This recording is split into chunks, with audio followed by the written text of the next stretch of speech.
Growing up in a small town, life always seemed simple and predictable. My father was a mechanic, my mother a teacher, and I was the youngest of three brothers who all adored fixing things in Dad's garage. I thrived on that rhythm until college threw me into an entirely different world. It was there that I discovered ambition could coexist with chaos, as I juggled engineering classes and part-time work while learning how much of life's beauty came from unpredictability. Years later, that love for organized unpredictability led me to Kirkland, Washington, a city I now call home. Here, I built a career in financial planning, a profession that suited my meticulous yet adaptable nature. As my professional life thrived, my personal relationships remained an unresolved puzzle. Despite my best efforts, something always seemed to be missing in my attempts to create lasting connections. I spent a good amount of time organizing everything before my 2-week break. Settling into my chair, I turned to the window to enjoy the view, when I heard my assistant, Melanie's cheerful voice.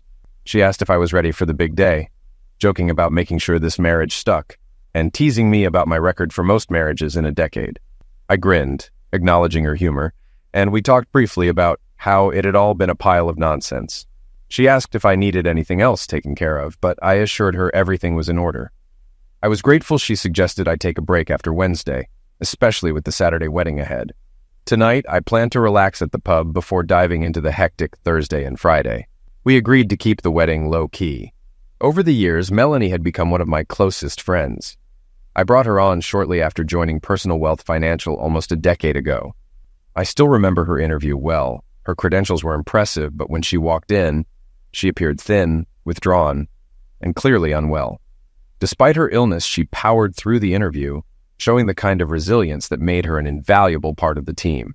I was impressed enough to bring her in for a second round. That was when I met a firecracker of a person, full of energy and character. Sure, she wasn't the picture of conventional beauty, skinny with little curve to her figure, but what she lacked in appearance, she made up for in confidence and charm. She had a beauty that many of the most beautiful women I knew could only dream of. Her husband was truly fortunate. I decided to unwind for a few hours at my go-to bar in Kirkland, Washington, just a short walk from my place, and enjoy a simple meal. Kaylee, the bartender, has been a constant presence in my life for years, playing a variety of roles. Her striking red hair framed the weathered face of a woman who had become like a second mother to me, my confidant, sounding board, and a compassionate friend. In her youth, she must have been quite attractive, but the hard life and years of smoking had left their mark on her appearance as she entered her late 40s. Still, she was a beautiful person in my eyes. She'd seen me through my lowest moments and always knew exactly what to say when I needed comfort. The pub was sparsely filled and had the familiar smell of fried food and the atmosphere of raw emotions being soothed. As I strolled up to the bar, Kaylee looked my way and smiled. "Mr. Three Cheats to the Wind. How's my favorite customer?" "Better than I deserve, Kaylee. Are you still chained to that man of yours, or are you ready to run off with me? What, and ruin the big day this Saturday for your lovely bride?" "So, the usual, Luke?" "Yep." As Kaylee hurried to the taps, my attention was drawn to a woman sitting alone a few stools away. I'd guess she was in her mid-30s or older. She was nibbling on her bottom lip, a small smile tugging at the corners of her mouth, likely a reaction to the playful exchange I'd had with Kaylee. I figured I'd try to be polite and say hello. "Hey there." She furrowed her brow, her gaze sharp as she sized me up. "You don't seem drunk." I raised a brow in surprise. "Well, that's a unique way to greet someone." "No, I'm not drunk. The bartender said you were pretty hammered. I figured that meant she thought you were wasted." I chuckled lightly. "Oh, that's just her nickname for me. It's not 3 sheets to the wind, it's 3 cheats." "Wonderful. Another guy who can't control himself."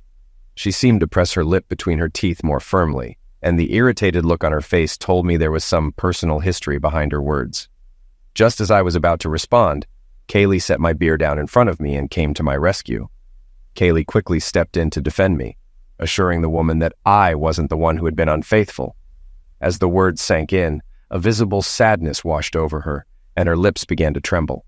It seemed like she was on the verge of tears, so I nervously offered my hand, hoping to ease the tension and avoid any emotional outburst. She shook my hand briefly, almost as if she was afraid of contact. Then, with a self-deprecating smile, she introduced herself. "Call me been cheated on too many times to count, or Linda for short." I tried to lighten the mood with a joke. "Glad to meet you, Linda for short. Sorry, Sore subject? The humor seemed to help, and her expression softened. She admitted that it was a painful topic, but added that she had a feeling my own story might be worth hearing. I hesitated, but Kaylee nudged me, encouraging me to share. Go on, Luke. Tell her your story, she said. Linda joined in with a playful pout. Please? Resigned, I smiled. All right, let me think. Where do I even start? Life doesn't always go as planned. I realized my marriage was over long before our first anniversary. Oddly, I wasn't heartbroken by the breakup, but my confidence had definitely taken a hit. In high school, during my senior year, I dated Harper, a much more experienced girl. We were set up by friends, and despite my better judgment, my hormones took over. After a game, my teammates made fun of my friendship with Aubrey, calling her a blimp, but I defended her. Aubrey wasn't model pretty, but I loved her for her personality and found her beautiful. We had a close bond, but her strong morals kept us from being more than friends. At a party hosted by Ted, Harper quickly found me. She flirted with me, and despite my initial hesitation, we ended up kissing. By the end of the night, I was deeply attracted to her. Aubrey knew right away. She was hurt, but accepted my dive into the dark side. A few weeks later, she started dating Dennis, our team center. I teased them, saying I had my hands in Dennis's lap more than she did. Aubrey wasn't amused, and Dennis told me to cool it. I apologized, feeling foolish. I was just a dumb teenage boy. I started distancing myself from Aubrey and Dennis. I was living in a way that made their light feel uncomfortable. I wanted to have fun, and they made that harder. Harper and I dated through the rest of the school year and the summer. Our physical relationship was amazing. She was hot and knew what she was doing. After a few months, I began to fall for her. In the fall, Harper went to Washington State, and I went to Purdue on a football scholarship. Despite my growing feelings for her, I knew long distance would be tough. We agreed to keep things casual, meeting up when we were home. For the next 2 years, I let my hormones lead me. Harper and I kept our connection when we were home, but we never discussed what happened when we were apart. I found myself comparing every other girl to her, and no one measured up. I missed her more each time we were apart and started calling her more often. It seemed like she was feeling the same way. By my junior year, I started maturing. The values I'd been taught as a kid crept back in. I was tired of the emptiness of my promiscuous lifestyle, and from that point on, I was only with Harper. I even started thinking about proposing. The summer before our final year of high school, I needed clarity about where Harper and I stood. Hey, can we talk? Of course, Luke. What's up? You look serious. I've been doing some thinking. In the first couple of years of college, I was kind of reckless with girls, but I always knew I had feelings for you, and I knew we'd eventually end up back together. I was just tempted, and girls were easy to find. Did you feel the same way about guys? I hooked up a few times, but I always wished it was with you. No one else was the same. Yeah, I figured that, but lately it's been feeling like I'm cheating. I want to be with just one person. I haven't kissed anyone since last summer, and I hope you feel the same. I only love you, Luke. I want to spend my life with you. Will you marry me? Harper jumped into my lap, excited, and shouted, Yes, yes! We made love, then talked about our future. But then, a worried look crossed her face. You don't want to rush into marriage before senior year, do you? No. Maybe a few months after graduation. She seemed relieved, which I took as practicality, but it still bothered me. I also realized I never really got a clear answer about her faithfulness recently. It seemed minor then, but I should have paid attention because it would become an issue later. After graduation, Harper landed a job at a real estate agency, and I started at Personal Wealth Financial Planning. We tied the knot in December, and I thought I was content. I was eager to reconnect with my faith, but Harper showed no interest in anything spiritual. Living together revealed more about her than I expected. The first warning sign appeared right after our wedding. Harper persuaded me to cut our honeymoon short to attend a New Year's Eve party with her college friends. I barely saw her all night. She was off talking to everyone, disappearing for long stretches of time. Some of her girlfriends kept me occupied, almost as if it were their job. Later, I had to carry a passed-out Harper to the car. She was apologetic, so I let it slide. But over the next year, more issues started to build up. She had lots of evening appointments, was secretive about her work, and seemed to prioritize her friends over me. How is it possible to be married less than a year and still feel so alone? Another New Year's Eve rolled around, and I really didn't want to go to the party again, but I felt I needed to see what Harper did when I wasn't around. I decided to stay home, claiming an upset stomach. Harper seemed relieved. A few hours later, I showed up at the party. I tried to stay out of sight, but it didn't take long to spot Harper. She was surrounded by 6 guys. each taking turns kissing her passionately. Then she grabbed one of them and dragged him into a hallway leading to a practice room. The others high-fived each other like they were waiting in line. I stood there, unsure of what to do, but I had to see what was happening. I walked toward the hallway, but Amy, one of Harper's friends, blocked my way. "Luke, Harper said you were homesick." "Out of my way, Amy." "Luke, please, don't go back there." "Why? What will I see?" Amy looked terrified. "Luke, you won't like it. Please, don't. She really does love you." I pushed past her and walked to the practice room. There, I found Harper making out with the guy she'd dragged into the room, both of them starting to undress. I wanted to burst in and confront them, but instead, I quietly took a few pictures on my phone and left. Back at the apartment, I printed one of the pictures and left it on the table with my wedding ring. I packed a bag and went to a hotel for the night. It felt strange. I sat there, expecting to either cry or explode in anger, but instead, it was as if I finally had the answers to all the questions that had been building in my mind. I kept Harper in the dark for a few days while I found a small apartment. Then, I called her to set up a time to talk. "Luke, where the hell are you? How could you just leave like that?" "I'll be over tonight to talk." "Luke, please, I'm sorry for what you saw. It was—" "Shut up, Harper. We'll talk tonight. I'll be there at 7. I hung up, trying to feel something. Anything. A sense of emptiness washed over me. A little anger, a bit of wounded pride, but mostly relief. I had wasted a year, but now everything made sense. My suspicions about Harper had been right. We were never really meant to be. I remembered a conversation I'd had with my dad years ago when I asked how to know when you found the right person. He said, "It's different for everyone. Maybe when you kiss her, your knees will go weak or you'll feel this electric glow.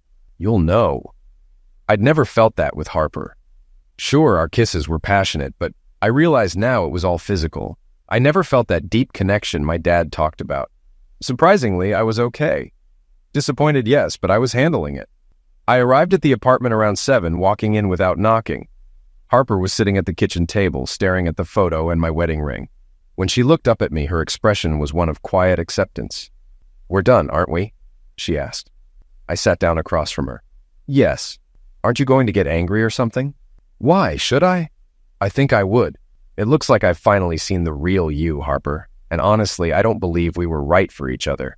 What's even clearer now is that I never truly loved you the way a husband should love his wife. And I don't think you loved me like that either. Let's end this on good terms and move forward, all right?" I was taken aback by her calmness. She simply shrugged and responded in a way that sealed everything. "I guess I wasn't really ready for marriage. I thought I was. You're the kind of guy I wanted to settle down with, and I wanted to be the wife you needed. I really did. But you're right. It just isn't me." Today, back at the bar, Linda sat quietly, absorbing everything I had shared about Harper. She was thoughtful, reflecting on her own experiences. She commented on how fortunate I was to have figured things out early in my marriage, pointing out that it took her 14 years to realize she had been living a lie. Her words carried a deep understanding of the pain that comes with facing the truth, even after so much time. While the truth could be incredibly painful, it also brought the possibility of moving on, perhaps with a bit more wisdom. As I leaned on the bar, resting my head in my hand, I looked at her, sensing she had her own story to tell. She assured me she was doing better now, but would share her story when she was ready. However, she was still curious about what had happened with me after Harper, eager to hear the rest of my story. I told her that it ended on a more hopeful note, which might offer some encouragement. She listened quietly for a moment, lost in thought, before asking if I still had any contact with Harper. I explained that I did occasionally see her. After our divorce, Harper had been diagnosed with MS, which forced her to mature quickly. She was doing well now, remarried to a good man, and seemed genuinely happy. Linda seemed relieved to hear that, but she then asked if I was the kind of person who took satisfaction in seeing karma catch up with an ex. I quickly reassured her that I wasn't. I would never wish something like MS on anyone, and despite everything, I still had positive feelings toward Harper. We had ended things on decent terms. Curious about what came next, Linda asked about the next chapter in my life, who was number 2. I couldn't help but laugh at her bluntness, which was spot on in capturing how things had gone with Zoe. I first met Zoe at a party celebrating Aubrey and Dennis, who had tied the knot right after college. Dennis, now a young VP at a large corporation, was relocating to Dallas, and we had all gathered at the Hyatt ballroom to send them off. While I was catching up with a friend, the atmosphere seemed to shift when Zoe walked in. She had this natural elegance about her that made the room feel brighter. I later discovered she'd been featured on the cover of Maxim the previous year. She was so captivating that every man in the room, myself included, couldn't help but stare. Most of the men there were married, and their wives quickly went into protective mode. Before long, I found myself one of the only single guys left, and Zoe, noticing, made her way toward me. I tried to keep my cool as she approached, hoping my interest wouldn't be too obvious. Zoe left the party a little early, which gave me a chance to catch up with Aubrey and Dennis. Aubrey still looked as stunning as she had in high school. Maybe not as slim, but perfect in my eyes. When I approached her, she greeted me with a slight frown. She immediately raised concerns about Zoe, asking if I'd already fallen for her charm. I told her that Zoe and I had hit it off, but she seemed uneasy. Aubrey, with Dennis by her side, made it clear they cared about me and didn't want to see me get hurt. She warned me to be cautious, urging me to open my eyes and recognize a familiar pattern in my behavior. Her words stung more than I expected. I felt like she doubted my awareness of what I was doing. I assured her that I would be fine, that it was still early and we had just met. I wasn't planning on rushing anything, especially not marriage. Despite my reassurance, Aubrey pressed me to be careful. She told me Zoe was smart and successful, but asked me to promise that I would remain cautious, reminding me that I deserved someone truly worthy of me. I wanted to tell her I had already found that person, but instead I chose not to argue and let the conversation end. Zoe and I didn't waste time. We connected on all the important things and quickly became intimate. 6 months later, we were married.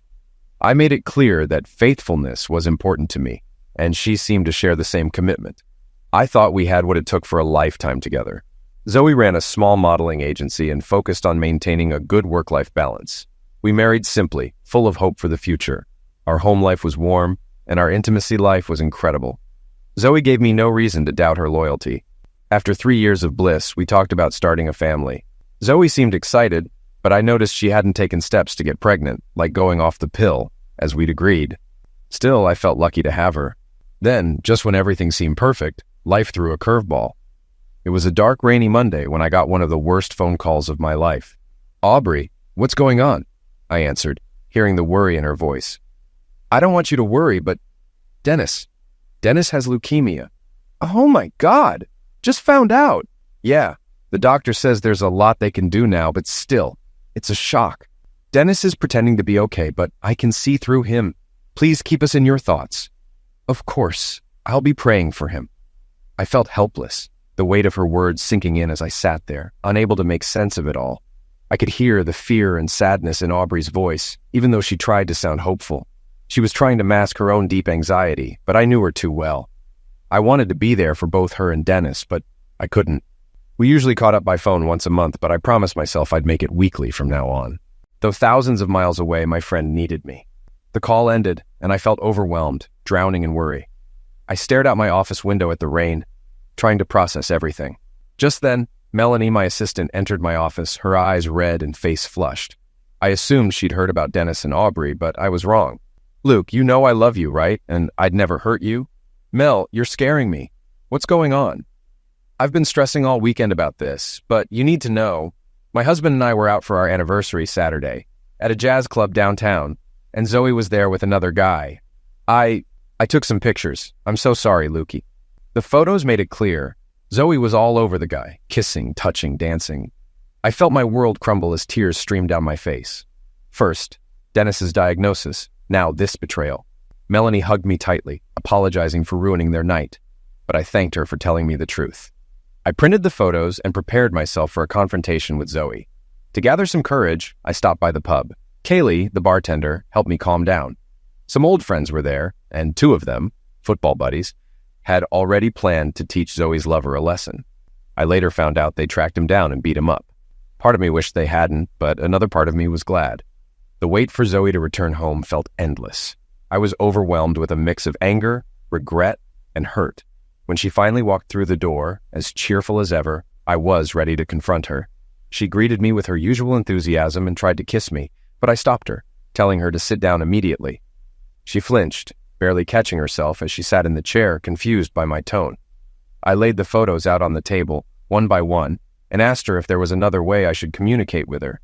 As she saw the first picture, her face went pale, and tears immediately started to fall.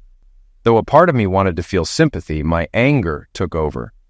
I demanded to know what part of faithful she hadn't understood. She tried to say something, but I wasn't having it. I asked her what excuse she would give me this time. Was she going to claim it meant nothing? That it was just casual sex? I couldn't believe she was trying to justify it. She begged me not to hate her, suggesting I take a few days to cool off, but I wasn't interested in her apologies anymore. I wanted to know how many other times this had happened, how many other men she had betrayed me with. My disbelief turned into fury. I couldn't fathom how she could do this to me, especially after what had happened with Haley. Zoe tried to defend herself by claiming I didn't understand a woman like her. That was the final straw. My anger boiled over. I grabbed her by the neck, pulling her face close to mine.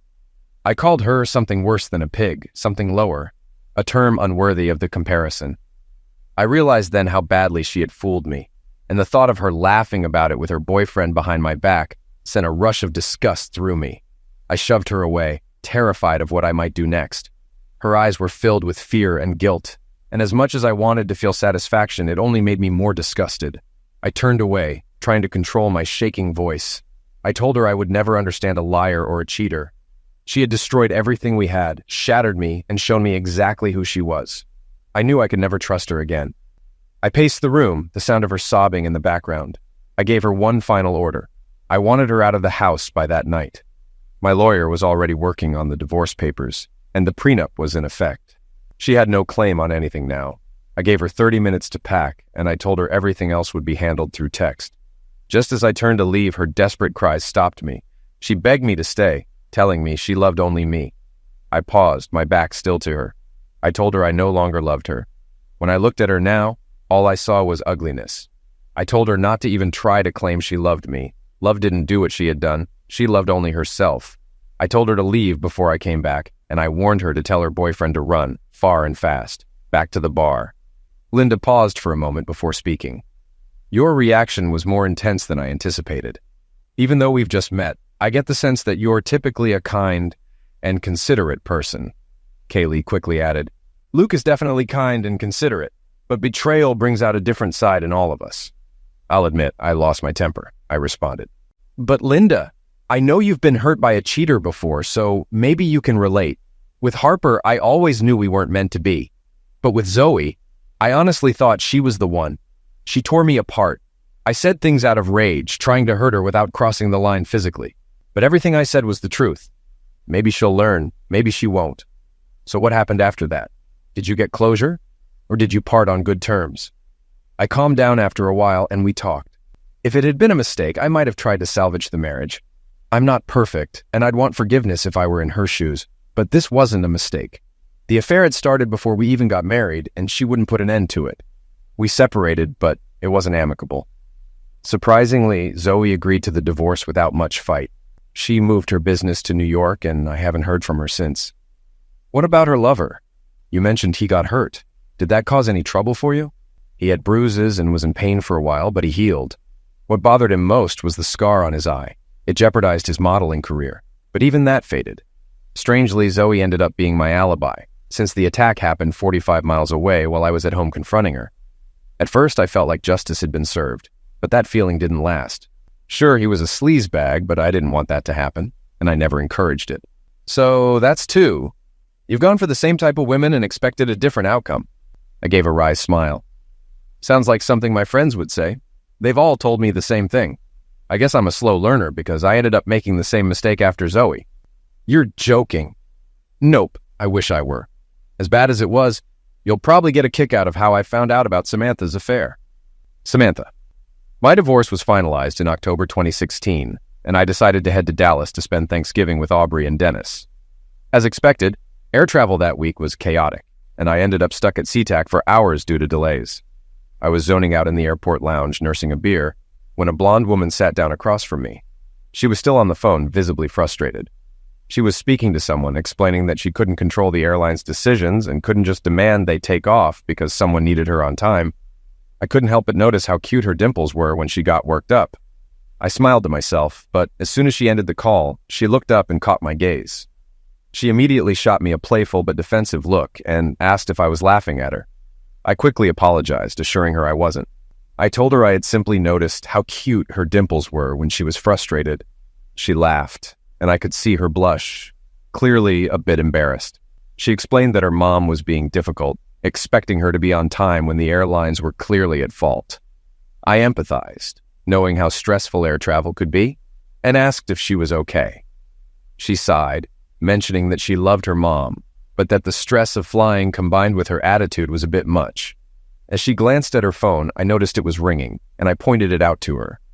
She groaned when she saw it was her mom calling, but said she was avoiding the call to keep her cool. I offered to buy her a drink, joking that it might help her manage the situation.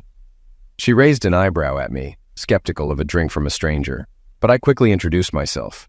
When I asked her name, she smiled and told me it was Samantha, or Sam for short. From there, the conversation flowed effortlessly. We talked for almost 2 hours before my flight was called for boarding. I was genuinely drawn to her sharp wit and warmth. She wasn't the typical model type like Harper or Zoe, but there was something about her crooked smile and those dimples that made her incredibly appealing. Plus, her athletic build made me realize I might have let myself go a bit over the years. As I stood up to board, I realized I didn't want to let the moment slip away. I asked if she was local, and when she said she lived in Redmond, I took a chance and asked if she was seeing anyone. I suggested we grab dinner sometime. She wrinkled her nose at my boldness, but agreed. She asked for my phone, saved her number under Sam, and handed it back to me. She told me to call her after Wednesday when she'd be back in town. I thanked her and said I never thought I'd enjoy a wait at the airport so much. She giggled and looked even more beautiful in that moment, joking that she might even call her mom back. We hugged, and as we parted, she asked, half serious, if I really liked her dimples, or if it was just a line. I reassured her that I meant it. Her dimples really were adorable. Before we said goodbye, she gave me one last serious look and warned me not to be some weirdo. I laughed, relieved she was joking, and told her she had nothing to worry about. I was far more afraid of boring her than anything else. The flight felt like it took no time at all as I thought about Sam. I was excited. Maybe something real was about to unfold. When I arrived in Dallas, Dennis picked me up from the airport, and I was struck by how good he looked. On the drive to their house, he shared the news that he was in remission. Dennis has always been one of the most genuine people I know, and hearing that he was doing well lifted my spirits immensely. Dennis and Aubrey had 3 kids, and their home radiated warmth and love. Aubrey prepared a fantastic Thanksgiving dinner, and as we ate, she took the opportunity to scold me for my past choices in women. As she spoke, I found myself wondering where Sam would fit into this picture, if things with her worked out. I waited until Thursday to call Sam. I expected a brief conversation to arrange our first date, but instead we ended up talking for over 2 hours. By the time we hung up, I felt like I was walking on air, grinning like a teenager with a crush. It became clear to me in that moment, I wanted her. The day of our first date, I was eagerly anticipating picking Sam up, trying my best not to leave too early, even though her apartment was just a short 3 miles away. I knew that drive would become a regular part of my life in the months to come. We went to Matt's Rotisserie and Oyster House, one of my favorites, where the conversation flowed effortlessly. I couldn't help but be captivated by her, falling for her more quickly than I expected. The more we talked, the more beautiful she became to me. After dessert, we shared some light kisses, but before we left, she pulled me into a deep, passionate kiss. Despite the chemistry, I suggested we take things slow, acknowledging I was still getting over my previous marriage. Sam was patient, understanding, and though she teased me with a playful comment, we both agreed to move at a steady pace. By Christmas, the connection between us was undeniable, and we both admitted we were in love. Our desire for each other became too strong to resist. Being with Sam felt intense, like a workout I hadn't experienced since my football days at Purdue. Thankfully, her favorite position gave me enough time to catch my breath. Getting back into shape quickly became my New Year's resolution. By Valentine's Day, Sam moved in, and we both knew we were ready for the next step. We started planning a small summer wedding, confident in our commitment to each other. Sam had been a competitive volleyball player and stayed active with hiking, kayaking, biking, and jogging on the weekends. We made a game of working out, both using Fitbits to track our progress. I was in the best shape of my life. The wedding was set for the first Saturday in August. We invited just our immediate families and a few friends. Melanie, my assistant, was coming with her husband, and Aubrey and Dennis were flying in. I couldn't wait for Sam to become Mrs. Riley. The ceremony was simple, with only 37 guests, so there was no stress. Sam's sister was the maid of honor, and we had the minister perform the ceremony right at the reception hall. No need to waste time on transportation. As I stood waiting for Sam to walk down the aisle, I scanned the crowd. Melanie was smiling at me from several rows back, but I didn't see Aubrey or Dennis. I hope they hadn't had flight issues. After we said "I do" and kissed, we started the celebration. But as the reception went on, I grew more concerned about not seeing Aubrey or Dennis. 2 hours in, my phone buzzed with a text from Aubrey. "Luke, I'm sorry we missed your special day. Dennis's cancer came back, and he was hospitalized yesterday. We're okay, but I hate that I wasn't there. Call me when you get back from your honeymoon." I showed Sam the message, and she agreed I should call Aubrey right away. When I did, Aubrey tried to reassure me, but I could tell she was scared. Dennis was in serious trouble, and she wasn't hiding it well. Sam and I spent our honeymoon in Hawaii, and I made a conscious effort not to think about Dennis and Aubrey's situation. Despite the emotional weight, the trip turned out to be wonderful. Sam was incredibly attentive, providing both emotional support and physical closeness, making the experience feel special. A few weeks later, in mid-September, we flew to Dallas to visit Dennis and Aubrey. Their kids greeted me with warm hugs, calling me Uncle Luke. But what truly struck me was the sight of Dennis. The strong, athletic man I once knew had become frail and weak, his complexion pale. I had a hard time hiding my shock, but did my best to maintain a sense of normalcy. After dinner, Sam helped Aubrey with the dishes, and Dennis pulled me aside into his den. "Luke, you probably figured I'm not going to beat this," he said, his voice barely above a whisper. "Come on, Dennis, you're a fighter," I replied. "Life's a fight we all lose eventually. I'm at peace with it, but I'm worried about Aubrey and the kids. I've taken care of them financially, but promise me you'll watch out for them. The kids need their godfather, Uncle Luke, and Aubrey needs her best friend." "You don't even need to ask. I'll look out for them. You know that," I said, choking up. "I love you, man." "I know," Dennis replied softly. "The feelings are mutual. You're a good man, Lucy." I couldn't hold back the tears. I thought guys weren't supposed to cry. "Real men do, buddy," Dennis said, his voice tight. We sat in a moment of heavy silence until Dennis broke it. "By the way, Sam seems awesome. I hope you two have a long, happy life together." 2 weeks later, Dennis passed away. His service and burial were in Washington, where their families lived. Aubrey and the kids stayed with us for a few weeks as we supported them through the difficult time. Sam was incredible, always there for me as a true partner. Months later, Sam shared an idea with me. Hugh, the owner of a local gym, was planning to retire and had asked if we were interested in buying it. While Sam was content with her job at Microsoft, owning the gym had always been her dream. She was eager to make it happen, but without the capital to buy both the business and the building, she needed help. I had been doing well in the market and had considered starting an LLC for real estate investments, so we decided to move forward. We set up Riley Investments, and Sam established a separate LLC for the gym. I helped her secure a line of credit for the necessary improvements and operating expenses. With our accountant and lawyer on board, everything moved forward smoothly. We celebrated that weekend with plenty of kisses and passion. Microsoft asked Sam to consult at a great hourly rate, which eased her financial load. The gym was thriving, and Sam was handling both roles, running the gym and working for Microsoft. But it was a heavy load. When she traveled, I'd help out at the gym. We were happy and started discussing starting a family once she could focus solely on the gym. After our first anniversary, Sam had to travel to Atlanta for a few days. We kept in touch every night, and on the second evening, she called me around 6 p.m. her time. She mentioned having a productive day but still had more work to do, so we kept the conversation brief. She promised to make it up to me the next day, and I told her I was heading to the gym to check on the staff. I worked out and stayed to lock up the gym around 9 p.m. Although I considered calling Sam later, I realized it was already past midnight in Atlanta, so I assumed she was asleep. In the quiet of the gym, I grabbed my iPad to pass time and opened the Fitbit app. My heart sank as I saw Sam's activity. It was almost 1 a.m. her time. Why was she working out at this hour? The more I looked, the more I knew something was off. I called her, but it went to voicemail, then again and again. On the 5th try, she finally answered. "Babe, is everything okay?" "No, it's not." "Are you hurt or in the hospital?" "Hurt? Yes, I've been hurt badly." "What happened?" "Tell me, what's his name?" "What? Whose name?" "The guy you're with, the one you're riding in the top position. What's his name?" "Luke, how did you know?" "Answer the question, Sam. Who is he?" "Oh, damn. How did you know?" "Next time you sleep with someone else, take off your damn Fitbit." I ended the call, turned off my phone, and threw it across the room. I couldn't sleep. I walked aimlessly for miles, crying. This couldn't be happening again. Why did I keep ending up with unfaithful wives? When I finally returned home, I went straight to the computer, emptied our joint accounts into mine, and closed them. I emailed my law firm asking for an appointment with a divorce attorney. The next day, I took time off to handle everything. I had the divorce papers and the prenup ready. I met with my accountant and lawyer to begin the process of calling in my loan to Sam for the gym, which included a clause that allowed me to demand full repayment within 60 days' notice. I couldn't believe how I had been deceived. The anger I felt was overwhelming, and all I could think about was making her feel the same way I did. A part of me just wanted revenge. I hadn't spoken to Sam since the incident and had no idea when she would be back. After throwing my phone in frustration, it was broken, so I had to buy a new one and immediately block her number.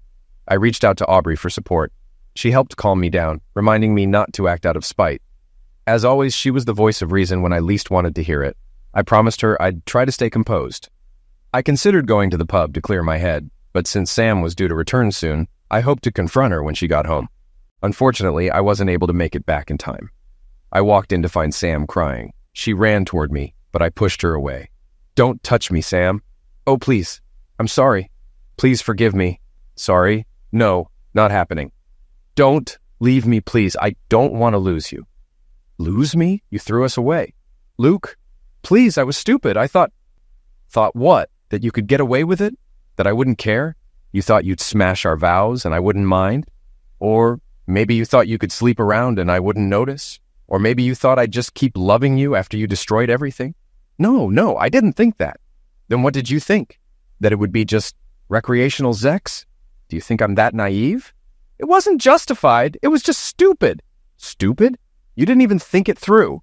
If you needed something more, I was always just a phone call away. You couldn't wait a couple of days. Please, Luke, help us get past this. Let me make this clear. You let another man touch you the way I should have been the only one to. Don't give me any excuses. This marriage is over. It died the moment you let him into your bed." Sam cried out in a way I'd never heard before. I wanted to feel satisfied, but it just hurt. "Get a grip. You'll get divorce papers soon." "No, please, not a divorce.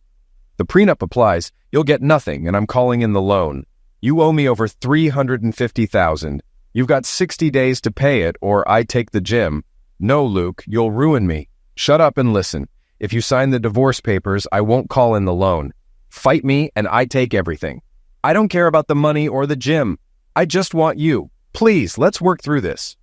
"No, Sam, you knew about my history with cheating wives, and you swore you'd never do this to me. But here we are. I can't trust you again. Not after this. Damn it, Luke. I made a mistake. But are you telling me you've never wanted another woman?" I fought to stay calm, biting my lip until it bled. "I've had thoughts, sure, but I never acted on them." "You did. Please, stop begging. It's pathetic." "But we were planning a family." "What? You really think I'd want my kids to have a mother like you? I want my kids to grow up with someone who respects me and themselves. I don't want them to learn from you." She cried harder, but I couldn't listen anymore. I left, telling her I'd come back in a few days after things cooled down. It was hard to leave her broken, but I had to. I needed to get away before I broke down in front of her. After a few days, I had calmed down. We talked, and I agreed to try counseling. I didn't want to be a failure again, and I still cared for her. But I didn't know if I could ever feel the same way about her. 6 weeks after our final counseling session, Sam and I returned home in silence. She had tears on her face, and I knew that night would change everything. At home, Sam broke the silence and began to share something that had been weighing on her. She revealed how, as a child, she was close to her father and made a purity pledge to him, vowing to wait until marriage. But at 18, she had given in to pressure from a boyfriend. And after that, things spiraled. One night, her father caught them in the act. He looked at her with tears in his eyes and said she was now a grown woman and could make her own choices. Sam explained how that moment shattered their bond. From that day forward, their relationship changed. They were no longer daddy and princess, but father and daughter, and the closeness was lost forever. As she spoke, I realized why she felt compelled to share this painful memory. Her past hurt was mirrored in my own pain.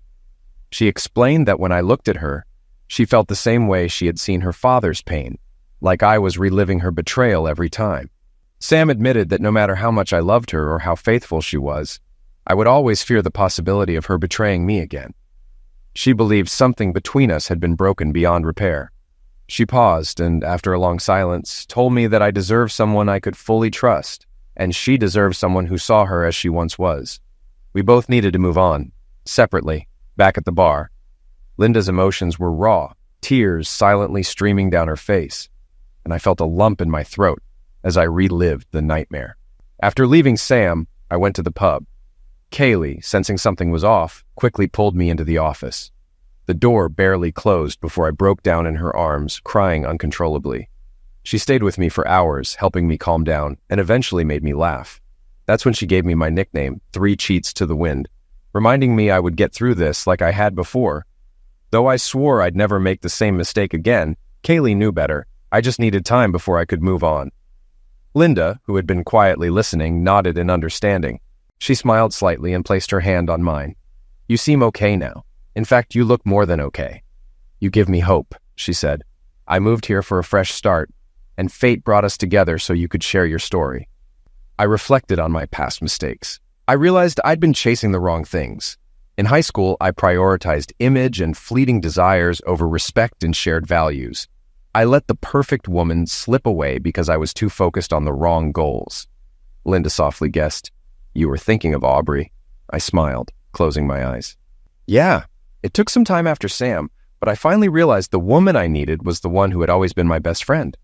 Kaylee grinned, asking, "So you went to Dallas and swept her off her feet?" I chuckled. "You'd think so, but I somehow managed to mess that up too." Linda's expression shifted with concern. "You didn't go after Aubrey?" "I did," I replied. "But I was cautious, unsure if she was ready after Dennis's passing. We stayed in touch, and I was trying to find the right moment to tell her how I felt. Kaylee was my sounding board, and I even planned a trip to tell her." Linda's curiosity piqued. "So, what happened?" 4 weeks earlier. I woke up after a sleepless night, more like I never really slept. Tossing and turning until 3 a.m., I finally made up my mind. I was going to Dallas to tell Aubrey how I felt. If all went well, I'd come back engaged to the woman I'd wanted for as long as I could remember. Once I made that decision, sleep was impossible. My emotions were a mess, torn between excitement and fear, but I was determined to find out if she felt the same. It was Friday morning, and after a frantic rush to finish work, I bought a plane ticket for the next day. I was barely done by 4 p.m., so I stopped by the pub to tell Kaylee what I was planning. 3 cheats in one day? Kaylee teased. "I know, but I can't stay long," I said. "I finally decided I'm going to Dallas. I have to tell her." "Well, you don't? Listen, I've got to go grab a ring first." "Luke, Kaylee, thanks for everything. I couldn't have made it this far without you." "Luke, shut up and listen. Turn around." I turned to see Aubrey sitting in a booth with a guy, holding his hand. They were smiling at each other the way lovers do. My heart sank into my stomach. The pain hit so hard I barely made it outside before I was throwing up in the bushes. Stunned and disoriented, I turned off my phone and drove aimlessly. The tears blurred my vision, and before I knew it, I was in West Seattle, parked at Alki Beach. I sat there crying until the sun began to set. Eventually, I walked along the beach, lost in my thoughts, feeling completely empty. By midnight, I was back home, unable to focus. I canceled my flight, tried to work, but I couldn't shake the feeling that I was making a huge mistake. Should I let her go? Should I fight for her? Nothing seemed clear. By 2 p.m. the next day, I headed to the pub to find Kaylee. I hadn't spoken to her since I'd bolted the night before, and I knew she was probably worried. The second I walked in, Kaylee saw me and didn't look concerned. She looked furious. "You damn fool! What the hell were you thinking running out like that?" She slapped a beer in front of me and went off. "I had no idea where you went. Stay put while I take care of this." I stayed quiet, shocked. Kaylee never spoke to me like that. She muttered to herself while finishing up her tasks, giving me icy looks the whole time. When she finally stood in front of me, her expression was intense, like she was holding back a storm. "You're an idiot. You spent months telling me how much you love Aubrey and then you bolt without even talking to her? But you warned me. You showed me where she was." "Warned you? About what?" "Kaylee, I love her. I was going to go to Dallas and ask her to marry me. I had already committed to her, but seeing her with that guy, I just knew. She probably had other plans." Kaylee's face softened, but her gaze drifted just past me. Then I felt a hand on my back, and a voice I knew too well. "Is that how you really feel about me, Luke? I've been waiting for almost 20 years to hear you say those words." I turned, and Aubrey pulled me in. Our kiss was electric, fierce and passionate, like nothing I had ever felt before. In that moment, I knew. Aubrey was the one. After everything, 3 marriages, countless relationships, one real kiss with her confirmed what my father had always told me. Aubrey was my true love, the one I had been waiting for all along. Back at the bar, I wiped my eyes, trying to pull myself together. I'd almost lost her again. Kaylee shot me a look that was part disbelief, part amusement. You almost missed out on the woman of your dreams again? I didn't need her to rub it in. I could feel her eyes on me, watching as I tried to explain myself. I told you she was sitting with another guy. Kaylee raised an eyebrow, but I saw the playful glint in her eyes. I told him he was a damn fool for jumping to conclusions. Aubrey placed her hands on my shoulders, her touch warm and reassuring, and I couldn't help but smile. Kaylee, are you picking on Luke again? I kissed her then, just to feel that connection again. Kaylee, though, had to comment. You two want to take that somewhere private? This public display is embarrassing the customers.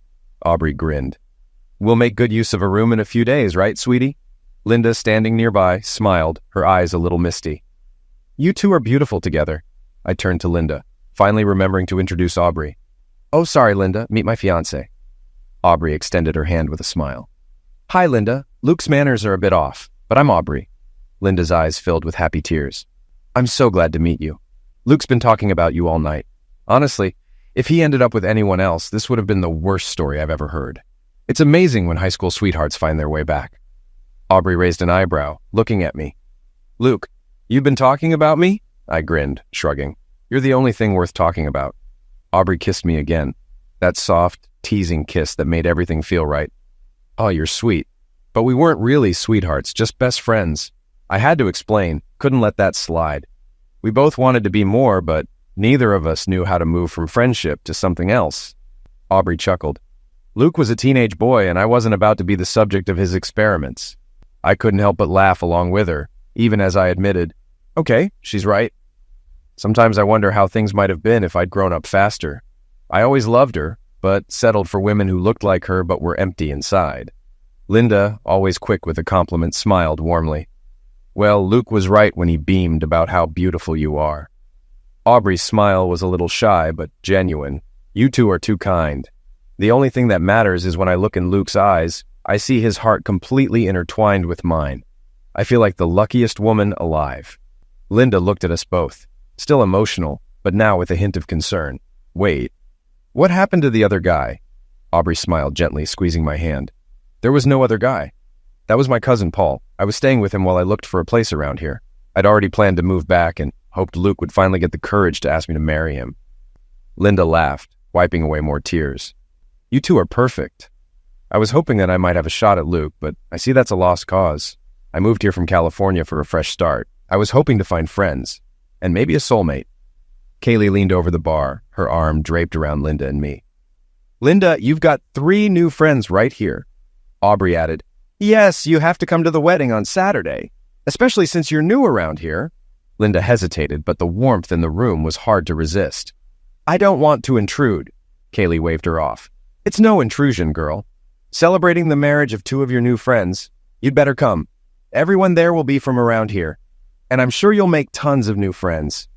Linda finally relented. Okay, you've convinced me. Aubrey smiled. Luke, text her the details. Linda, still teary-eyed, shook her head.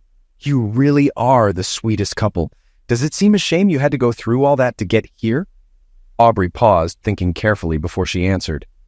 I can't speak for Luke, but I think he needed those experiences to get his head on straight. As for me, I wouldn't trade my time with Dennis or the joy of raising our 3 kids. I loved him with all my heart, and wishing things had gone differently with Luke doesn't really matter. The timing was just right. My love for Luke never left me. It's as strong as my love for Dennis. I'm lucky to have had 2 great men fill my life with love. Linda wiped away a tear. That's so beautiful. It really is a miracle you two finally got together. I shook my head, grinning. It wasn't a miracle, it was a conspiracy. Kaylee leaned in, grinning. When Luke and Sam broke up, I called Aubrey. Luke had already told her, but I didn't call for that. I asked her when they were going to wake up and get together. Aubrey, smiling now, added, Dennis had been gone for 11 months. I wasn't ready for a new relationship, but I knew getting with Luke was always on my mind. I just didn't think he was ready either. We talked weekly, and I could hear the hurt in his voice.